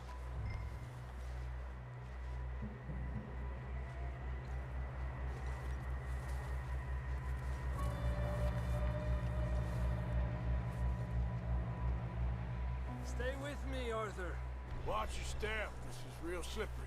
Stay close to the wall. Your stamina core. Up Up this way. Okay, okay. Good to know.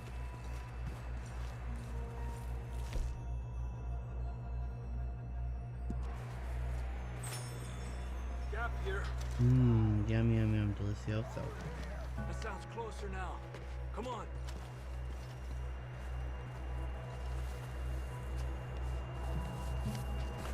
We're coming, John!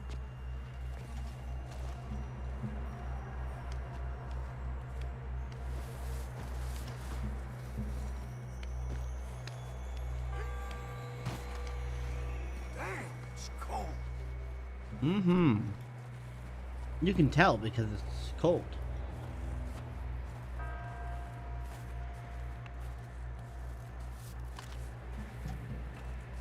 Let's keep moving then. Come on. John! John! John! Mario! Did you hear me? I'm here! Mario? That's John! We're coming! Over here!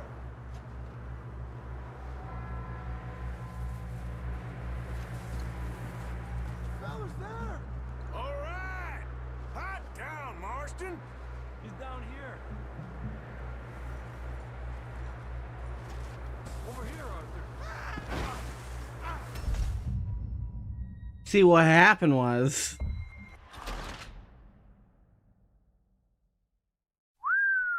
Nice.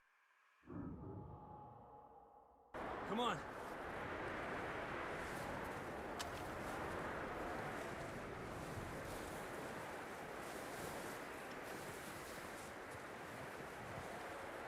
Watch out here.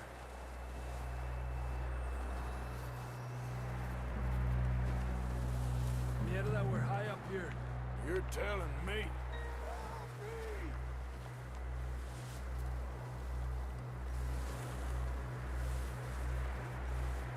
Careful. There's a drop here. Careful here. It's very cringe. Stay low under here.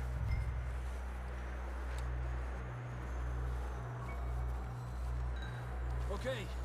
Good now. Watch your step. This is real slippery.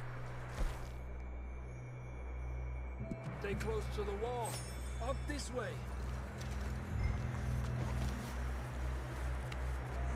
Come on. That sounds closer now. Come on. We're coming, John! Fuck you, bitch.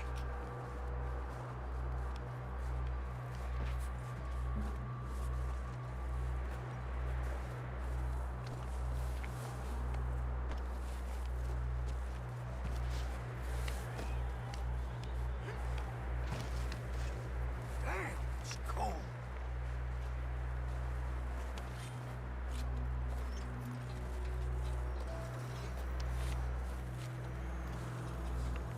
Let's keep moving then.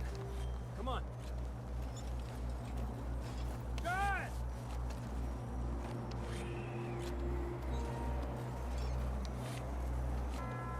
John, can you hear me?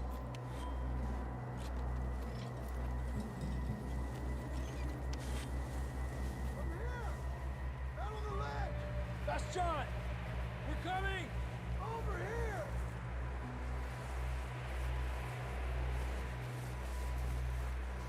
Hey! All right. Hot down, Marston. He's down here.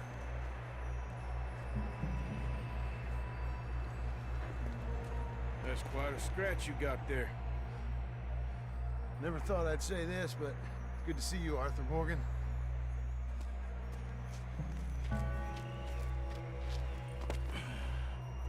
You don't look so good. I don't feel too good neither. I'm freezing. Don't die just yet, cowboy. Come on, compadre.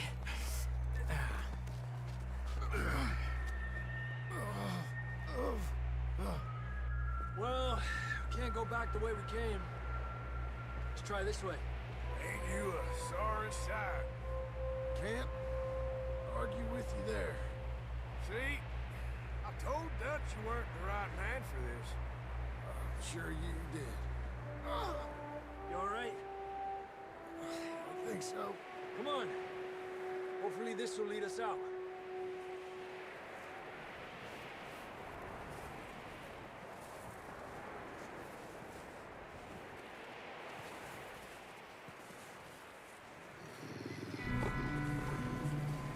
You see Hey, that on buddy. the ridge? Perfect. Hey, John, grab my pistol and shoot him. Get to the horse. No? Okay. Go. Draw them I guess off. I'll shoot him. All right, John, come on. Let's get you on that horse.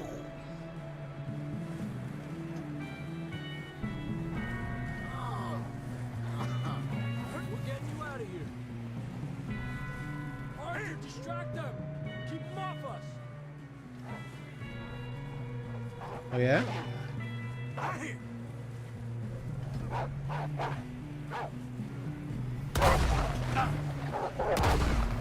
Oh!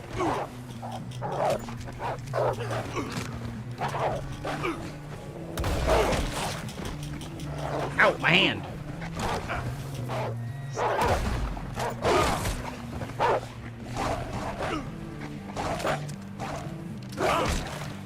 I wish I had a pistol instead of this.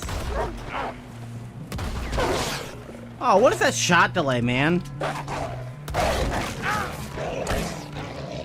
Can I get a mulligan? Thank you.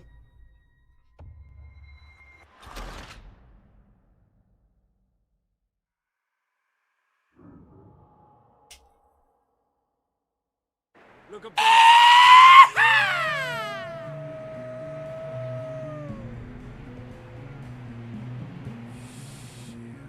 I'll distract him while you get to the horses. Go. Draw them off. All right, John, come on. Let's get you on that horse. Let's go, losers. Right here. Okay.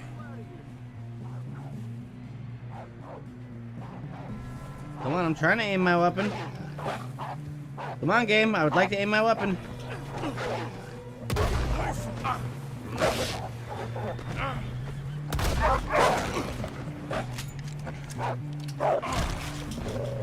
Yeah, you got me.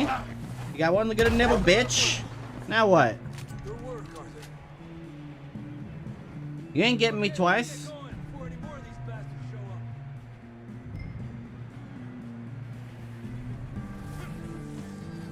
Just need to learn that shot pattern, shot delay, you know. Come on, let's get the hell out of here. I'm trying, but you're letting me, like, you know, freeze to death over here. Come on, then. Let's get back to the others. I don't feel too good. You'll be alright, Mr. Stark. You'll be fine. It's just like a dog bite. God damn it, fella. Got bit by a dog. Died. An hour later. You ain't gonna die. Not yet. Nah, you got a long time to die. Up there. More of them. Alright, I got it. Get the hell out of here. Get out. Shit, there's more on the right. Don't fuck with me, I'm learning this shotgun. Get out of here. Get out of here. Oh.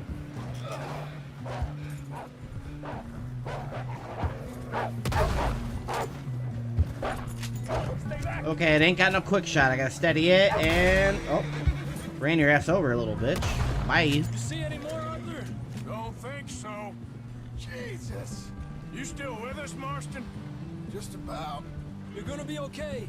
We have some shelter now. Thanks for coming for me. Of course. That bullet in Blackwater, now, huh? Should ride in the water for a bit. Try to lose a scent. Don't want to leave a trail right back to camp. You know, we're gonna need to come up with a better story for that scar. So, freezing, bleeding, starving, damn near getting eaten to death ain't good enough for you? Nah, that's lame. Yeah, come on. Anybody can do that. Let's push hard and get back. See those buildings up ahead, John? That's where we camped. Nearly there. Oof. What are you doing? I'm control fucking that with you. horse. What does it look like?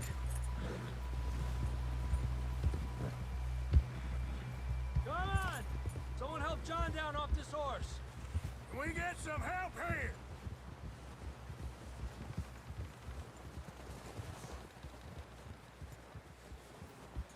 Can we get some help? We need some help here. Come on, help him down. You're alive! You're alive! Here we go.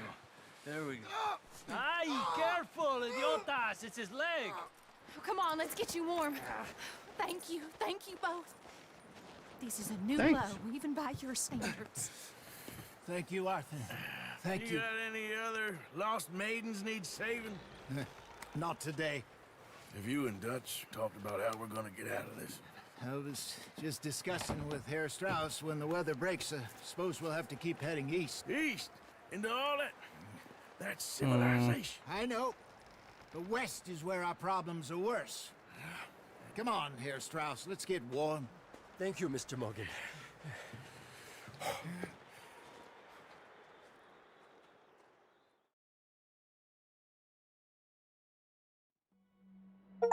We've been running for Ooh, weeks. that hit the spot.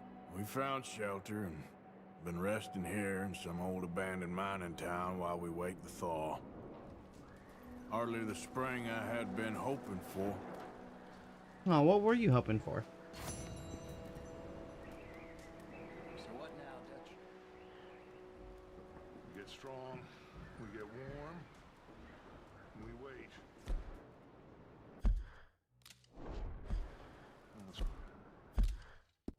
Waits, we move. But we're safe here. Enough.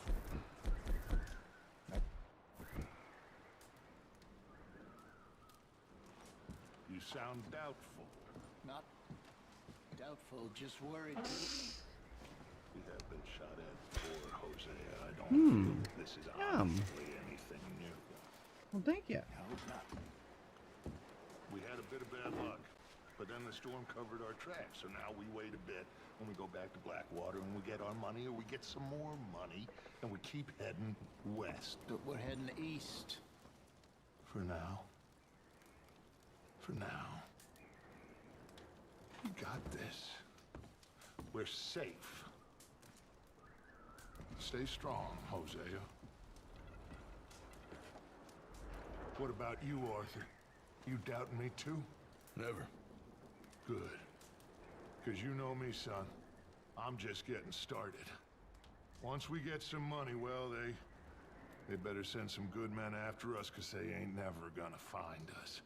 But we need money. Of course, Dutch. I like money. Thank you, son, for your strength. It means a lot to me.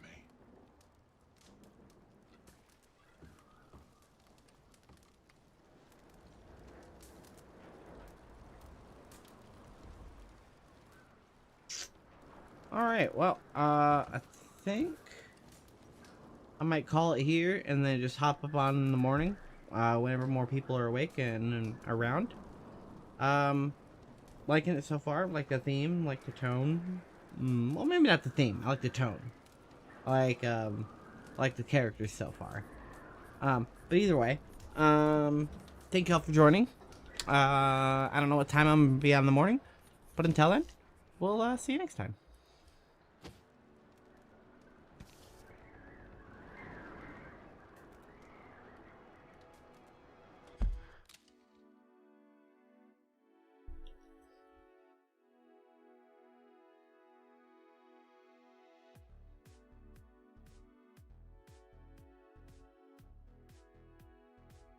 Ago, and at first when he like started debuting his chapter 2, people were commenting, everyone thought you were going to do YouTube full-time. Congrats on the new job, and I respect your dedication to greatness. So, you know, his vague videos of him just working in an office, people thought, oh, okay, he didn't quit his job to be an influencer. He got a new 9 to 5. Hub's Life responded, appreciate it. YouTube will always be part of my life. So he's like kind of agreeing with him while also not lying. Hey man, we're all glad you didn't quit your 9 to 5 just to do YouTube full time. Ah yes, I love videos. Here's a video of him showing off his new 9-to-5 again, working in the office, editing his videos and whatnot, pursuing his new kind of 9-to-5. I do take a little issue with him phrasing it like he invented being an influencer. So I thought of this idea, right? What if I vlog my life and then I edit those videos and I make money from that forever? This person commented, having an actual 9-to-5 is what made people connect with your videos. Definitely doesn't feel the same documenting an influencer lifestyle, but seeing you have kids, it makes a lot of sense to quit your job to focus on them. It's a job in and of itself. I'd do the same. And then someone commented under that, he's renting a cubicle to pursue content creation, leaving the 9-to-5, which he preached about so much, and why he had followers. His whole channel is hypocritical now. And then Hub's Life responded to that comment saying, why you crying, little bud? And then someone different responded to that, that's not very nice. And Hub's Life responded to them, cry? Oh, that's crazy. Might I suggest you cry as well? Hub's Life, man, that is not very nice. You have a baby. I hope that's not how you think you're supposed to get someone to stop crying. It's by being like, cry? You crying, little bud? So I was like more or less on his side, you know, at least in regards to, you know, what I do the exact same thing. Yeah, I don't know that I would be in my own comments arguing with people about it. See, that's kind of rubbing me the wrong way a little bit. Next, he's gonna be commenting back, you're just mad because you're broke and working a dumbass 9-to-5. Don't you know you can't be happy working one of those? Why don't you go slide your laptop into your backpack slowly, you fucking loser? A day in my life trying to make $1,000 a day as a full-time content creator. Oh, okay. I was worried we were gonna get like a shot up his robe. He was like, step 1, OnlyFans. Start day with a walk to clear the mind. Get a 20-minute workout in. Sold some bar stools on Facebook Marketplace for $1,000 each, and I'm done. Oh. Hell yeah. All right, and here's one of his more recent, modern Hub's Life era videos. I'm curious to see how documenting his life is different now that he's a full-time influencer, because maybe it is kind of the same, so let's see.